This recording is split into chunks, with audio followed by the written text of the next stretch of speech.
নামি আহিছে।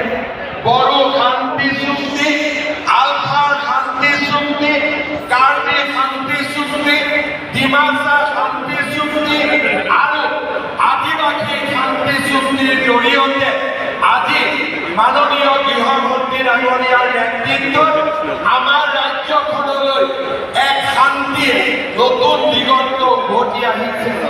আজি গৃহমন্ত্ৰী ডাঙৰীয়াই আমাক মাৰ্গদৰ্শন কৰিব কেনেকৈ অহা 5টা বছৰ আমি আমাৰ কাম আগবঢ়াব পাৰিম, কেনেকৈ আমি আমাৰ জাতিৰ হকে, কেনেকৈ আমি আমাৰ মাটিৰ হকে, কেনেকৈ আমি আমাৰ সংস্কৃতিৰ হকে আমি কাম কৰিম।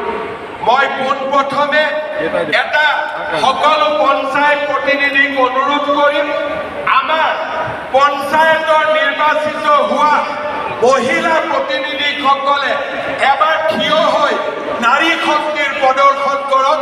তাৰ বাবে মই আহ্বান যাচিছোঁ। আপোনালোক বহিব পাৰে। এইবাৰ মই আমাৰ যিমানবিলাক পুৰুষ আমাৰ পঞ্চায়ত প্ৰতিনিধি হিচাপে নিৰ্বাচিত হৈছে তেখেতসকলক থিয় হ'বৰ বাবে মই অনুৰোধ কৰিম আৰু আপোনালোকক সকলোকে আমি উষ্ণ অভিনন্দন আকৌ এবাৰ জনাইছোঁ। শ্ৰদ্ধাৰ ভাৰত মাতা কি, ভাৰত মাতা কি। পঞ্চায়তৰ প্ৰতিনিধিসকল, আজিৰ সভাত মই এটা কথা আপোনালোকক ক'ব বিচাৰিছোঁ। যোৱা 5 বছৰ আমাৰ ৰাজ্য চৰকাৰখনে প্ৰধানমন্ত্ৰী নৰেন্দ্ৰ মোদী ডাঙৰীয়াৰ নেতৃত্বত যেনেকৈ অসমৰ ৰাইজৰ হৈ কাম কৰিলে, তেনেকৈ অহা 5টা বছৰত আপোনালোকেও নিজৰ নিজৰ কৰ্মক্ষেত্ৰত আমাৰ দলটোক, আমাৰ জাতিক আৰু আমাৰ দেশক আপোনালোকে সন্মানিত কৰাৰ বাবে নিৰন্তৰ কাম কৰি যাব।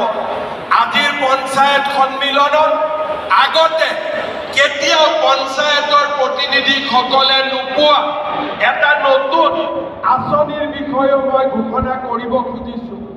অহা 1 জানুৱাৰীৰ পৰা আমাৰ ৰাজ্য চৰকাৰে পঞ্চায়তৰ সকলো স্তৰৰ প্ৰতিনিধি আৰু তেওঁলোকৰ পৰিয়ালৰ চিকিৎসাৰ খৰচ সম্পূৰ্ণ বিনামূলীয়াভাৱে